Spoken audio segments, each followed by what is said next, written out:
What's up, squad? This is Brandon from the Bantu Sun. Thank you so much for joining me today.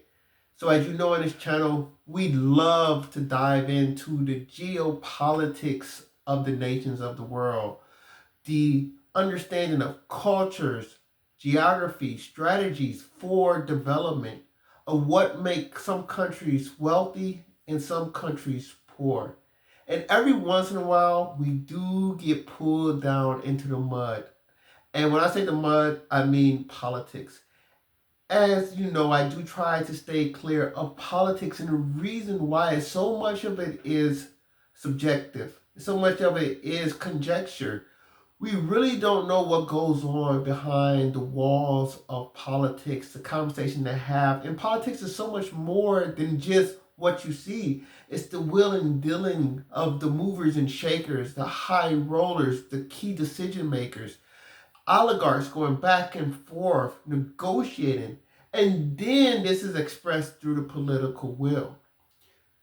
And this isn't what's really propped up to be what politics is about, but it is exactly what politics is about.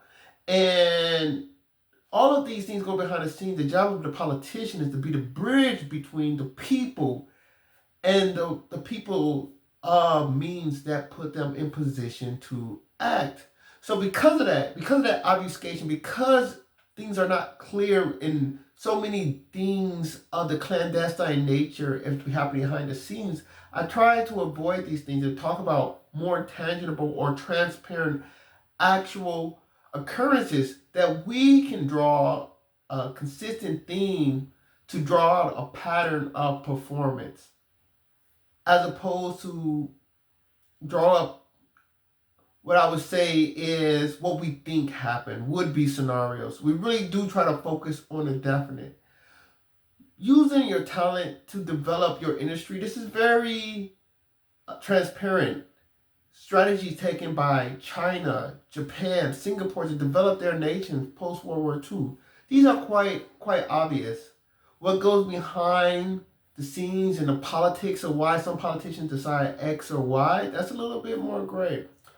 And the reason why I say this is because this brings us to the situation of Israel and Iran. And whatever they are selling, I am not buying it. I'm not buying it. I'm not buying it. I am not buying it. I always tell people there's two regimes that are extremely extremely suspect to me. And that is Cuba under the Fidel Castro to be exact. But Cuba and Iran after the fall of Shah Pahlavi. And the reason why that is the case is because it just don't make sense. Iran, since with the fall of Shah Pahlavi and since, does not make sense to me. It only makes sense if I put on glass half full, glass half empty glasses and look at this from a discerning point of view, right? I think about, I think it was a commentator, I want to say it was Sharp from that sports TV series, Shannon Sharp in a sports TV series, that said when he watched sports events, he liked to turn the volume down. And the reason why he turns the volume down is because he don't want to be influenced by the commentators. And that's kind of how I like to see geopolitics. I want to see it with the volume down. Now, I don't, you can sit here and you can listen to Western devils, all you want, Israel must be destroyed, all you want, a lot of rhetoric that is alleged to come out of Iran. But I've seen one thing and one thing only, and that is the sabotage of Iran through its leadership since the fall of Shah Pahlavi in 1979. And you say, why is that the case? Well, I don't know who benefits and who is hurt from an underdeveloped Iran. I was just listening to an interview with Shah Pahlavi earlier. He's one of the great leaders of the 20th century. I like to listen to. He had a great vision. I think he was a patriot amongst his people, and I really think had he not been sabotaged, Iran would probably be one of the top 5 most powerful countries in the world. I think they had the potential to be another China, not to the extreme depth as far as, China's being a billion people, But definitely in terms of wealth creation, there is pretty much nothing from a resource point of view that Iran lacks and can't readily get access to. They're extremely blessed geographically in natural resources, and they historically have a great culture that lasts thousands of years, similar to the Chinese.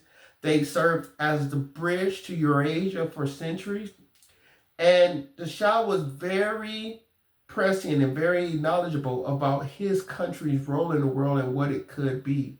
And he was unapologetic about that. And I think it made him a lot of powerful enemies because he spoke bluntly with a regal demeanor and he didn't hold back or suffer fools. And I think this scared a lot of people, particularly in the West, that the Shah was probably ahead of his time as far as Asian economic development and the welcoming of Asian power back into the world by Europe, which have not seen that since the 16th century. And now it's too late. The genie's outside the bottle. China's too big to contain. India's too big to contain. Japan's been out the bottle. But it kind of came in with the United States. Japan did. But now there's so much great economic development. Going back, the center of the world is going back to Asia, where it rests before the 1500s. And I think the Shah was just ahead of his time and the 20th century when he was coming of age and his country was coming of age. And he was quickly trying to lead Iran down a path of development. And since his fall, Iran has been hamstringed by its current leadership through internationally opposed sanctions, needless vitriolic rhetoric that comes from that country constantly makes it a pariah. The people that have suffered most has been the Iranian people, and it has not measured up in no way, sense, and terms to its potential. And I don't know, I'll put it this way, with enemies like Iran, Israel do not need friends. Iran constantly provides the opportunity for Israel to escalate a muscular military posture within the region. Iran, through some type of incompetence, one can say, because Israel has just executed one of the most phenomenal and thorough attacks on Iran in the recent days, and it's not even in comparison. And Iran positioned itself as this great anti-Israel or this great force opposing Israel.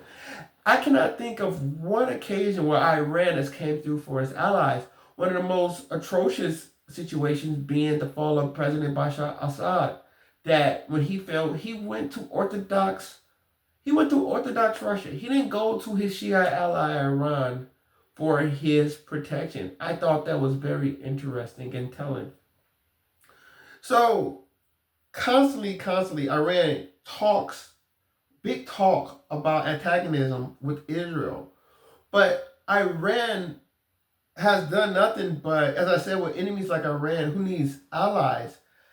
I look at the history of with the TV off, let's look at the actual violence that Israel has had to endure. Israel has been in multiple wars since its independence in the late 1940s. And do you know in none of those hot wars were they at war with Iran? In fact, all of those wars involve majority Arab countries. Your Syrias, your Iraqs, your Egypts, your Lebanons. None of them involved Iran. We can go to Arab-Israeli war, Yom Kippur, Six-Day War, etc.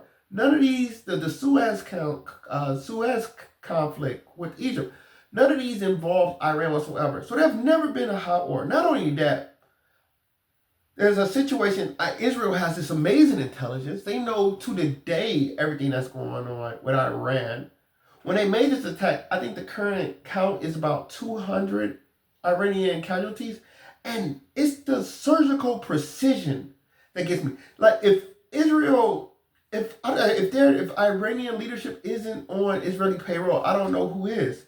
The surgical precision that Israel has had in these attacks on Iran. They're taking out nuclear facilities. They're taking out top generals, head of military intelligence, nuclear scientists. How do they know all these people, where they're going to be at in such a precise timeline? Their intelligence and insight into that country is top notch. Top notch. So if I watch the TV with the sound off, I'm looking at who is being attacked and who isn't being attacked.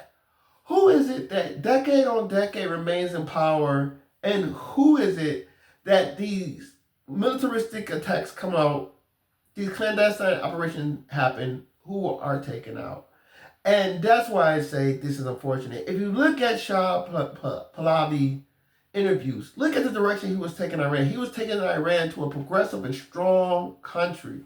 He was preparing that country to compete with the West, if not compete, surpass the West. He was developing the science, technology, infrastructure, military, all these things. And I was actually just listening to a Reagan interview. Reagan said, the problem is he was probably too relaxed. Because what people say, they try to say he was overthrew because he was dictatorial. This is absolutely nonsense. It is nothing I can see from a historical point of view that shows this. He was curtain. He had a rug pulled from underneath him. He was fighting illnesses. He was developing the country, and the rug was pulled. He sent students overseas. It was a collage of resistance, and it's always a resistance in every country. Every country has its fair share of resistance. The question is the powers to be in charge strong enough to withstand it? And so there were student protesters. You're always going to have student protesters. You're going to have your Marxists. You're going to have your socialists. You're always going to have your collage. And you don't know who are funding these groups sometimes. Sometimes you don't.